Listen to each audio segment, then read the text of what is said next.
ఈ ఒక్క వీడియో చూడడం ద్వారా మీకు AP EAMCET second phase counselling గురించి పూర్తి డీటెయిల్స్ అనేటివి ఈ ఒక్క వీడియోలో తెలిసిపోతాయి అనమాట.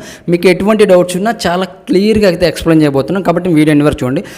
మేజర్గా ఫస్ట్ మనం డేట్స్ గురించి మాట్లాడుకుంటే జనరల్గా మనకి అఫీషియల్ వెబ్సైట్లు ఇంకా ఎటువంటి డేట్స్ అనేది వాళ్ళు అనౌన్స్ చేయలేదు. బట్ పేపర్ స్టేట్మెంట్ అనేది వాళ్ళైతే ఇవ్వడం అయితే జరుగుతుంది. రేపటి నుంచి అంటే 23వ తేదీ నుంచి అయితే ఈ యొక్క సెకండ్ ఫేజ్ కౌన్సిలింగ్ అయితే స్టార్ట్ అవబోతుందని చెప్పడం జరిగింది. సో ఇక్కడ నాకు ఒక చిన్న డౌట్ ఏంటంటే జనరల్గా అట్లీస్ట్ 1 డే బిఫోర్ అయినా వాళ్ళు అఫీషియల్ వెబ్సైట్లో అయితే మనకైతే పోస్ట్ చేయడం అయితే జరుగుతుంది.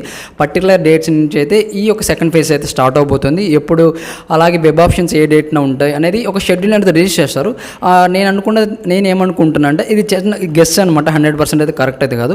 మేబీ ఈ షెడ్యూల్ అనేది కొద్దిగా చేంజ్ అవ్వచ్చు ఏమో అనుకుంటున్నాను. ఏదేమైనప్పటికీ ఏది రిలీజ్ చేసినా కూడా మనకి అఫీషియల్ వెబ్సైట్ ద్వారానే మనం అయితే అప్లై చేసుకోవాల్సి ఉంటుంది. కాబట్టి నేను అఫీషియల్ వెబ్సైట్ అనేది కింద డిస్క్రిప్షన్లో మెన్షన్ చేస్తాను, ఒకసారి చెక్ చేయండి ఫ్రీక్వెంట్గా రేపు. సో చేంజ్ అయిందా ఓకే, నో ప్రాబ్లం. చేంజ్ కాకపోయినా పర్లేదు, రేపటి నుంచి మనం డైరెక్ట్గా అప్లై చేసుకోవచ్చు. సో మేజర్గా నేను 2 కేటగిరీస్గా డివైడ్ చేశాను అనమాట, ఎవరెవరు అప్లై చేసుకోవచ్చు అనేది. ఫస్ట్ కేటగిరీ ఎవరంటే అసలు ఫస్ట్ కౌన్సిలింగ్లో వీళ్ళు అసలు అప్లై చేసుకొని ఉంటారు అనమాట.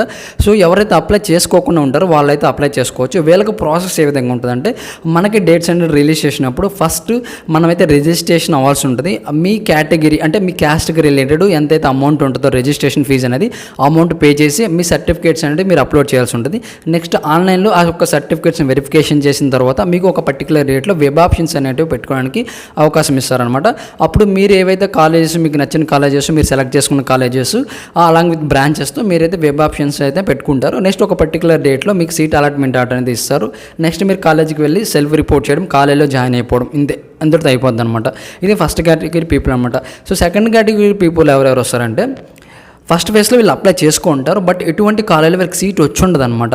సో అటువంటి వాళ్ళు కూడా మనం ఈ యొక్క సెకండ్ ఫేజ్లో అప్లై చేసుకోవచ్చు. అలాగే ఫస్ట్ ఫేజ్లో అప్లై చేసుకుంటారు, వాళ్ళు ఒక పర్టికులర్ కాలేజీలో సీట్ వచ్చి ఉంటుంది, బట్ వాళ్ళకి ఆ కాలేజ్ సీట్ నచ్చక వాళ్ళు జస్ట్ సెల్ఫ్ రిపోర్ట్ చేసి వచ్చి ఉంటారనమాట. సో వీళ్ళు కూడా మీరు సెకండ్ ఫేజ్లో అప్లై చేసుకోవచ్చు.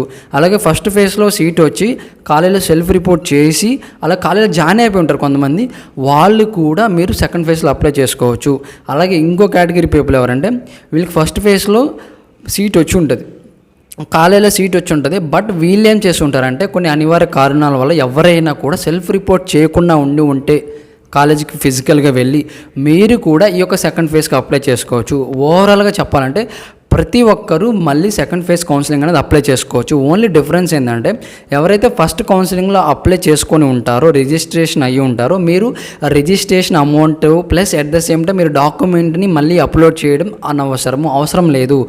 ఎవరైతే ఫస్ట్ ఫేజ్లో అప్లై చేసుకొని ఉంటారో వాళ్ళు డైరెక్ట్గా వెబ్ ఆప్షన్స్ అనేవి రిలీజ్ చేస్తారు. మీరు డైరెక్ట్గా వెబ్ ఆప్షన్స్ పెట్టుకోవడం, ఒక పర్టికులర్ డేట్లో మీకు అలాట్మెంట్ ఆర్డర్ ఏవైతే ఫస్ట్ ఫేజ్లో ఏవైతే అలాట్మెంట్ ఆర్డర్ వచ్చిందో అలాగే రివైజ్డ్ వస్తుంది అనమాట. అంటే వేరే కాలేజ్ సీట్ వస్తే ఆ కాలేజ్ నేము, ఆ కాలేజ్ బ్రాంచ్ అనేది ఆ యొక్క రివైజ్డ్ అలాట్మెంట్ ఆర్డర్లు అయితే మెన్షన్ చేస్తుంటారు. ఇన్ కేస్ మీకు సెకండ్ ఫేజ్లో రాకపోతే మీకు ఏదైతే ఫస్ట్ ఫేజ్లో మీకు సీట్ వచ్చి ఉంటుందో, ఇన్ కేస్ మీరు సెల్ఫ్ రిపోర్ట్ చేసి ఉంటే అదే కాలేజ్లో మళ్ళీ మీకు ఆ కొత్త అలాట్మెంట్ ఆర్డర్ పాత కాలేజ్ నేమ్తో మెన్షన్ చేసి ఇస్తారనమాట. సో ఇవి సెకండ్ ఫేజ్ కౌన్సిలింగ్ పూర్తి వివరాలు అనమాట.